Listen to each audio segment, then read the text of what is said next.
दोस्तों, हम हर हफ्ते बड़ी मेहनत से आपके लिए एक दिल दहला देने वाली एनिमेटेड हॉरर स्टोरी बनाते हैं। तो अगर आप हमारी यानी खूनी मंडे चैनल की कहानियां एंजॉय कर रहे हैं तो हमारे चैनल को सब्सक्राइब कीजिए और हमारी लेटेस्ट वीडियोस की नोटिफिकेशन के लिए बेल आइकन दबाना मत भूलना।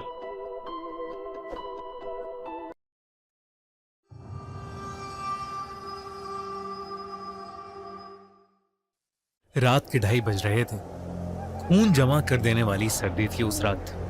दिल्ली के एक फ्लैट में एक बर्थडे पार्टी चल रही थी, लेकिन उसी फ्लैट के एक वॉशरूम में एक लड़का 3 घंटे से बंद था। 19 साल का वो लड़का था आकाश। आज उसी का बर्थडे था, लेकिन उसका 2 दिन पहले ही बहुत बुरा ब्रेकअप हुआ था। उसकी गर्लफ्रेंड ने उस पर चीट किया था और तब से वो बहुत ज्यादा दुखी था। आकाश के रूममेट और बेस्ट फ्रेंड रोहन ने उसके लिए पार्टी प्लान की थी। सोचा कि आकाश का मूड शायद थोड़ा बेटर होगा, पर आकाश कुछ सेलिब्रेट ही नहीं करना चाहता था। आकाश ने अपने आप को बाथरूम के अंदर बंद कर लिया था। वो फ्लोर पर बैठा रोते हुए अपना फोन चला रहा था कि तभी उसने अपनी एक्स माहिका की प्रोफाइल देखी, जिसने 1 घंटे पहले एक लड़के के साथ अपना रिलेशनशिप अनाउंस किया था। आकाश को चीटेड और हेल्पलेस फील हो रहा था। उसने उसी वक्त अपने फोन पर गुस्से में एक डेटिंग ऐप डाउनलोड की। अभी प्रोफाइल बनाए कुछ ही मिनट हुए थे कि उसकी स्क्रीन पर एक नोटिफिकेशन आया। It's a match. लड़की का नाम था प्रिया और प्रोफाइल पिक्चर बेहद खूबसूरत। आकाश ने उसे एक हाय भेजा। वहां से भी रिप्लाई आया, हाय, और फिर दोनों की बातें शुरू हो गईं। कुछ देर बाद बाहर का म्यूजिक बंद हो गया। आकाश को लगा कि शायद सब जा चुके हैं, तो वो बाथरूम से बाहर आया। रूम खाली था, तो वो आकर अपने बेड पर लेट गया। आकाश बिना रुके प्रिया से चैट करने लगा। थोड़ी ही देर में वो दोनों इतने कंफर्टेबल हो गए कि आकाश ने हिम्मत करके प्रिया से कहा कि उसे उस रात एक हग की बहुत जरूरत है और काश वो प्रिया को हग कर पाता। प्रिया ने आकाश को उसकी आंखें बंद करने को कहा। एक स्माइल के साथ आकाश ने जैसे ही अपनी आंखें बंद की, उसे लगा मानो उसके बेड से 2 हाथ निकलकर उसे कस के पकड़ रहे हैं। आकाश हल्का सा घबराया और उसने हड़बड़ाहट में आंखें खोली और अचानक उसके रूम की खिड़की एकदम से चकनाचूर हो गई। आकाश कुछ समझ पाता इससे पहले प्रिया ने उसे एक और मैसेज किया, क्या हुआ, तुम्हें लगी तो नहीं? इस बात पर आकाश के होश उड़ गए। आकाश ने उससे पूछा कि वो ऐसा क्यों कह रही है, तो प्रिया ने लोल लिखते हुए कहा कि उसने अपनी इमेजिनेशन में आकाश को बहुत जोर से हग किया था, इसलिए वो कह रही थी कि उसे लगी तो नहीं। आकाश को प्रिया की इस बात को सुनकर बहुत अच्छा लगा। एक्चुअली आकाश को जो अटेंशन मिल रहा था वो उसे बहुत सुकून दे रहा था। अब रोज रात उन दोनों की बातें होने लगी। एक दिन आकाश ने प्रिया से मिलने को कहा। उस रात आकाश के रूम पर उसका रूममेट नहीं था, तो उसने प्रिया से पूछा कि अगर उसे कोई प्रॉब्लम ना हो तो वो उसके रूम पर मिल सकते हैं क्या? प्रिया ने तुरंत हाँ कह दिया। रात के ठीक 8 बजे दरवाजे पर नॉक हुआ। आकाश ने भागते हुए दरवाजा खोला। सामने प्रिया एक बहुत ही सुंदर ड्रेस में खड़ी थी। आकाश ने उसे बिना हिचकिचाए गले लगाया और वेलकम किया। पर अजीब बात यह थी कि प्रिया का शरीर बर्फ जैसा ठंडा था। आकाश को लगा कि बाहर इतनी ठंड है कि प्रिया की पूरी बॉडी ठंडी पड़ गई है। उसने प्रिया को अपनी हुडी दी और उसे कंफर्टेबल होने को कहा। आकाश अपनी अलमारी को बंद करने गया तो उसकी नजर वहां लगे बड़े से आईनों पर गई और उसने जो देखा उससे उसकी सांसें रुक गईं। बेड पर प्रिया की जगह एक सड़े हुए मांस वाली डरावनी औरत बैठी थी। पर आकाश ने जैसे ही पीछे देखा तो प्रिया बेड पर नहीं बल्कि खिड़की के पास खड़ी मुस्कुरा रही थी। आकाश कुछ समझ नहीं पा रहा था। तभी प्रिया ने आकाश से कहा कि वो उसके लिए अपने हाथों से बर्थडे केक बना के लाई है, क्योंकि वो अपना बर्थडे अच्छे से सेलिब्रेट नहीं कर पाया था। ये सुनकर आकाश के चेहरे पर एक बड़ी सी मुस्कान आ गई।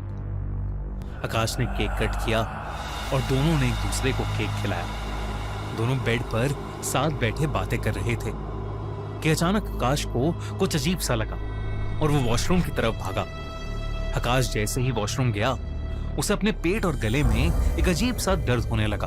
वो कुछ समझ पाता इससे पहले ही उसके मुंह से अजीब से काले पीले रंग के कीड़े रेंगते हुए बाहर आने लगे। आकाश सांस नहीं ले पा रहा था। वो चिल्लाना चाहता था कि तभी उसने देखा कि प्रिया ठीक उसके पीछे खड़ी है और वो कीड़े भी गायब हो गए हैं।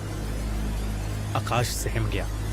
पसीने में लथपथ उसने प्रिया से पूछा कि वो अंदर कैसे आई। तो प्रिया ने कहा कि वॉशरूम का दरवाजा खुला था और आकाश को काफी देर हो गई थी, तो उसे चिंता होने लगी थी।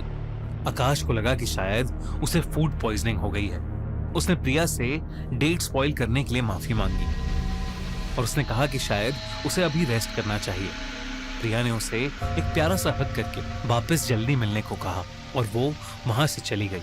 आकाश को बहुत वीकनेस हो रही थी, इसलिए वो अपने बेड पर जाकर लेट गया और उसकी आंख लग गई। तभी उसे ऐसा लगा कि कोई उसके बाल सहला रहा है। आकाश फिर झटके से उठ गया। उसने देखा कि प्रिया उसके बेड पर बगल में बैठी उसके बाल सहला रही है। आकाश थोड़ा घबरा गया क्योंकि उसने खुद प्रिया को दरवाजे पर बाय कहा था।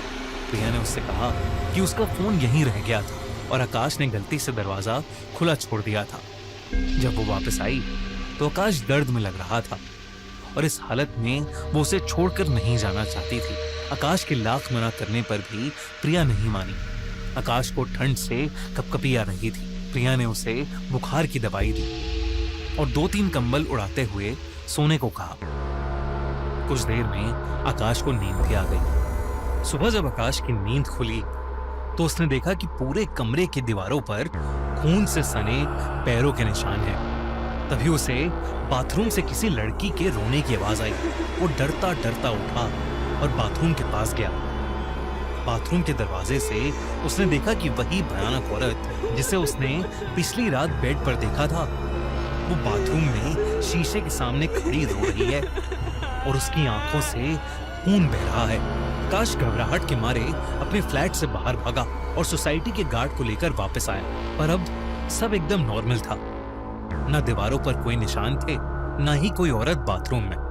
तब उस गार्ड ने आकाश को एक ऐसी बात बताई जिसे सुनकर उसके रोंगटे खड़े हो गए।